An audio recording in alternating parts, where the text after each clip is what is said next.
we've had a blend since day one. It's bizarre. The first night singing on stage at a little bar down on Printer's Alley, it was called Fiddle and Steel Guitar Bar on Printer's Alley. Doesn't exist anymore, sadly. But Printer's Alley does. But Fiddle and Steel was this tiny little, just watering hole. It was the late 90s. You could still smoke. It was like you had to waft the smoke out of your eyes just to cut a path to walk to the bar, And it was amazing because Jay and Gary had been singing there for a while when I first moved to town. And Jay had been telling me about, his cousin Gary. So it just turned out one night I was able to be there and sing with them. And I knew I was filling in for a guitar player that was sick. And I knew every song they were doing, though. We started off with Church on the Cumberland Road by Shenandoah. I'm like, yeah, I'm ready to go. Let's go. I know this one. Mm-hmm. And when Gary sang, I was like, ooh, wow, I hadn't even really met him yet. Actually, he didn't say hi to me until we finished our first set.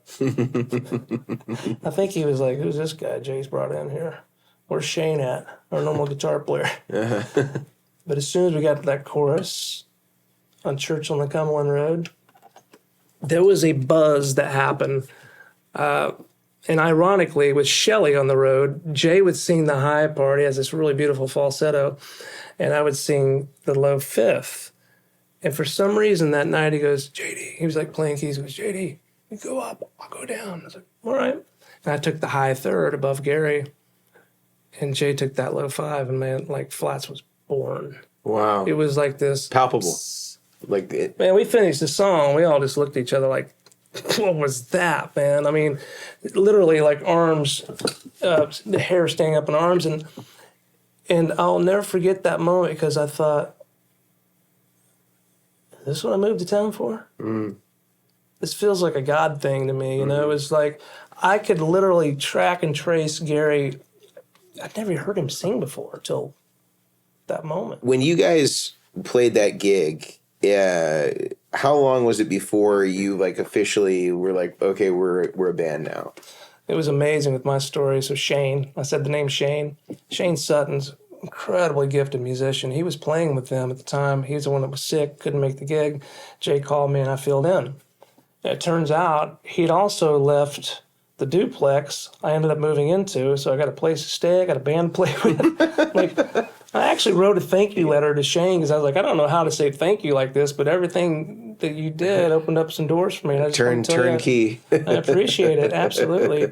And so shortly after that, he left playing with Jay and Gary to continue his band, the Healers. The Blue Healers, then they ended up being the Healers. And they were bad to the bone, man. They were so good. So good. And so they were getting a record deal, and he kind of left that. So they needed somebody full-time, and they just asked me to go ahead and join them.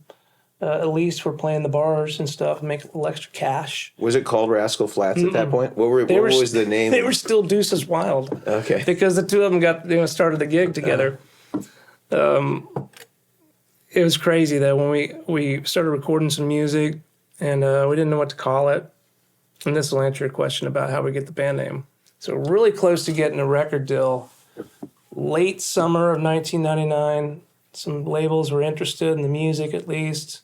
Everybody was like, what are you guys going to call this thing, So from stage at Fiddle and Steel Guitar Bar one night, Jay, after a song, he said, hey, I want you guys to know that, we're really close to getting a record deal, and all the names we've got so far suck. If you guys have any good ideas, please come and see us. And during that break, a guy named Jelly Roll, not the Jelly Roll we all know and love today, a guy named Scott Blackwell, old keyboard. Fewer tattoos. Yeah, fewer tattoos. Keyboard player came up to us on break and told us, he said, man, I grew up in the Boot Hill, Missouri. He said, and I had a garage band back then, late 60s, called Rascal Flatts. And by God, that's your name, I'm telling you. You can use it. True story. Wow. And so we did.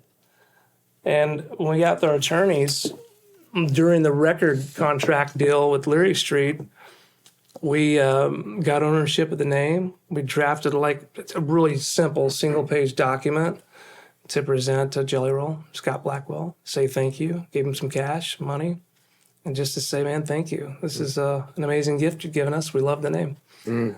And he didn't own it or anything, so it was kind of free reign.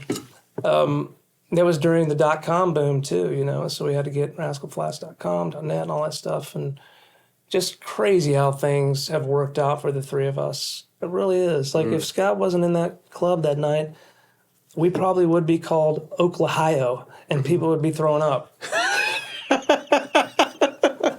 Or Southern Yankees is another one. You know, and if you think about it, though, it's crazy. Like Gary's voice and just our fang, you know, it is Rascal Flatts-ish. It always was before the name was there, and the name just makes it be that even more, you know? Wow. It's wild.